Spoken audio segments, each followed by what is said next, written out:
कोई तो है। सुबह का समय था। शौहरनपुर गांव के सभी लोग अपने अपने काम में व्यस्त थे। कोई खेतों में काम कर रहा था तो कोई अपनी गाय भैंसों को चारा दे रहा था। कुछ बच्चे गांव की नदी के पास गेंद से खेल रहे थे। खेलते खेलते तभी सोनू के हाथ से गेंद नदी में गिर जाती है। सोनू, तूने मेरी गेंद फेंकी है नदी में तो तू ही लाकर देगा। पर मैंने जानबूझकर तो नहीं फेंकी, तुम सबने देखा। मुझे कुछ नहीं पता, मुझे बस मेरी गेंद चाहिए। अरे छोड़ो ना, तुम दोनों एक गेंद के पीछे लड़ाई क्यों कर रहे हो? एक गेंद ही तो है ना, दूसरी खरीद लेंगे। वो गेंद मेरे मामा शहर से मेरे लिए लाए थे, जो इसने अभी अभी नदी में फेंक दी। तू बड़ी इसकी तरफदारी कर रहा है, तू ही क्यों नहीं ला देता मेरी गेंद? हाँ ठीक है, मैं ही लाऊंगा तेरी गेंद। पिंटू तरुण की गेंद लाने के लिए नदी में जाता है। सोनू उसे जाने से बहुत मना करता है क्योंकि गेंद पानी के बहाव से बहुत दूर जा चुकी थी, पर वो सोनू की एक नहीं सुनता और नदी में चला जाता है। नदी में जाते ही उसका पैर फिसल जाता है और वो ज़ोर ज़ोर से चिल्लाने लगता है, बचाओ बचाओ, कोई मुझे, मैं डूब रहा हूँ। तुम्हारी वजह से देखो क्या हो गया, पिंटू डूब रहा है। पिंटू, तुम चिंता ना करो, मैं अभी किसी को मदद के लिए लाता हूँ। सोनू गांव से किसी को बुलाकर लाता, उससे पहले पिंटू खुद ही पानी से बाहर आ जाता है। तभी सोनू पिंटू की माँ को अपने साथ लेकर आता है।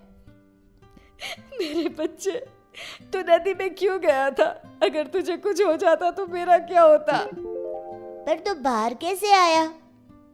मुझे ऐसा लगा जैसे किसी ने मुझे पकड़कर नदी से बाहर निकाला है, पर जब मैंने अपने पीछे मुड़कर देखा तो वहाँ कोई नहीं था। पर माँ, सच में कोई तो था। अरे किसी ने भी बचाया हो, मेरा बच्चा बच गया, बस मुझे और क्या चाहिए। चल अब घर चलते हैं। बात को टालते हुए रामती और बाकी बच्चे वहां से अपने अपने घर चले जाते हैं। अगले दिन सुबह सुबह कल्लू अपनी पत्नी को खूब मार रहा होता है क्योंकि एक तो उसने नशा किया हुआ था, ऊपर से आज रेखा से सब्जी में थोड़ा नमक तेज हो गया था। इतना घटिया खाना कौन बनाता है? आज से तू इस घर में नहीं रहेगी, निकल जा यहाँ से। मुझे माफ कर दीजिए, आगे से मैं ध्यान से खाना बनाऊंगी, बस मुझे घर से ना निकालिए। अरे क्यों मार रहा है बेचारे को? ऐसा उसने क्या कर दिया जो उसे मारे ही जा रहा है? इसको बिल्कुल भी खाना बनाने नहीं आता, कभी मिर्ची तेज कर देगी तो कभी नमक। इसका मतलब तू उसे मारेगा? अरे कभी कभी तो हमसे भी खाना अच्छा नहीं बनता, हमारे पति तो हमें बिल्कुल नहीं मारते। पर मैं आज इसे नहीं छोड़ूंगा, ये तभी सुधरेगी। कल्लू अपनी पत्नी पर जैसे ही हाथ उठाने वाला होता है, कल्लू के सर पर पीछे से कोई थप्पड़ मारता है। कल्लू पीछे मुड़कर देखता है तो पीछे कोई नहीं होता। वो फिर अपनी पत्नी पर हाथ उठाता है, अब के उसे पीछे से कोई तेज धक्का देकर नीचे गिरा देता है। कौन है जो मुझे मार रहा है?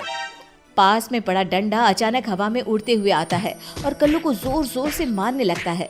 पूरा गांव ये दृश्य आंखें फाड़ फाड़ कर देख रहा होता है। अरे अरे अरे, कौन है जो मुझे इतना मारे जा रहा है? दिखाई क्यों नहीं देता तू?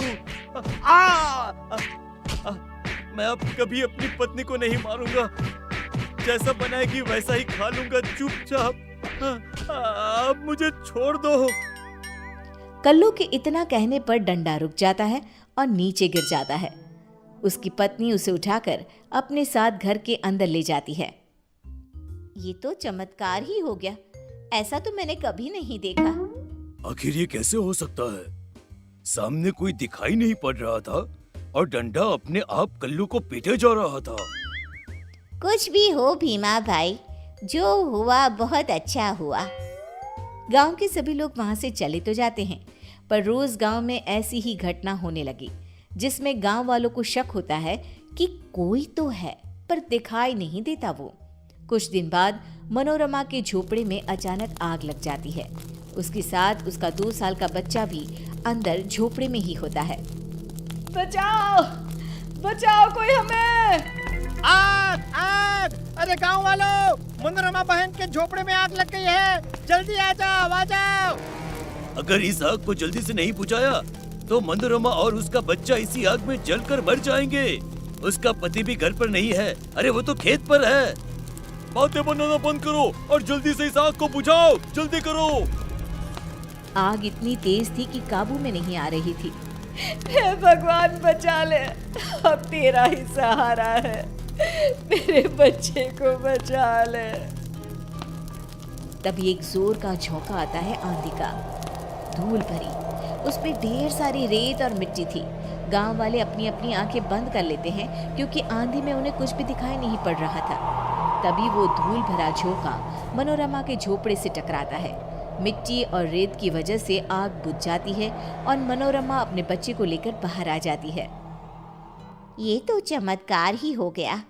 एक पल में आंधी आई और आग बुझाकर चली गई। ऐसा लग रहा है जैसे जानबूझकर किसी ने वो आग बुझाई हो। कोई तो था जिसने मेरी और मेरे बच्चे की जान बचाई, पर वो दिखाई नहीं दिया। ये हमारे गांव में क्या हो रहा है?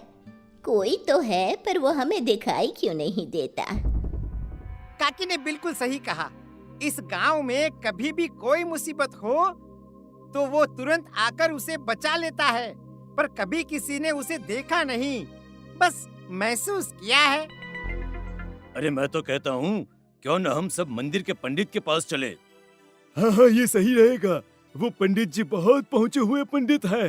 वो जरूर बताएंगे इसके बारे में। फिर सभी गांव वाले मिलकर मंदिर जाते हैं पंडित से मिलने। अरे भाई, क्या हुआ? आज पूरा गांव मंदिर में कैसे? जरूर कोई बात है। आपने बिल्कुल सही कहा। हम सब आपसे उसके बारे में ही पूछने आए हैं, जो गांव में है तो सही पर दिखाई नहीं देता। पर हम सबको पूरा विश्वास है कोई तो है जो सबकी इतनी मदद करता है। तभी मंदिर की जोर से घंटी बजती है। सभी गांव वाले घंटी की तरफ देखते हैं पर वहां कोई नहीं होता। जो मैं देख सकता हूँ वो आप सब नहीं देख पा रहे। वो घंटी किसने बजाई ये सोच रहे हैं ना? हाँ पंडित जी, फिर वही कोई दिखाई क्यों नहीं देता? आपको तो सब दिखाई दे रहा है, तो बताइए ना कौन है वो? कौन है? वो भूत है। उसी ने घंटी बजाई है और वो बिल्कुल मेरे सामने खड़ा है। भूत का नाम सुनते ही सभी हैरान रह जाते हैं। पंडित अपने लोटे से जल लेकर भूत के ऊपर डालता है। तभी वो भूत सभी को दिखाई देने लगता है। सभी उस भूत को देखकर डरने लगते हैं। इस भूत से तुम सबको डरने की कोई जरूरत नहीं। आगे की कहानी अब तुम ही बताओ इन सबको। हाँ, मैं हूं वो जो कभी किसी के बच्चे को नदी से बचा रहा हूं तो कभी किसी को आग से। वो सब मैंने ही किया है और ये सब मैं इसलिए कर रहा हूं क्योंकि मुझे अपनी गलतियों पर बहुत पछतावा है। मैं वही चोर हूं जो अक्सर गांव में चोरी किया करता था। मैंने बहुत से घरों को लूटा था। ये सब उसी का प्रायश्चित है। मैं मर गया और भूत बन गया, फिर भी मुझे अपनी गलतियों का पछतावा होता रहा। एक दिन पंडित जी ने मुझे देखा और बोले, जिन घरों को तूने लूटा था उनकी रक्षा करना तेरा फर्ज बन गया है। तभी मुझे अपनी गलतियों की माफी मिलेगी और मुक्ति मिलेगी। अब तुम्हारा प्रायश्चित पूरा हुआ। मैं तुम्हें मुक्ति प्रदान करता हूँ। उसके बाद भूत उस गांव से हमेशा के लिए गायब हो गया।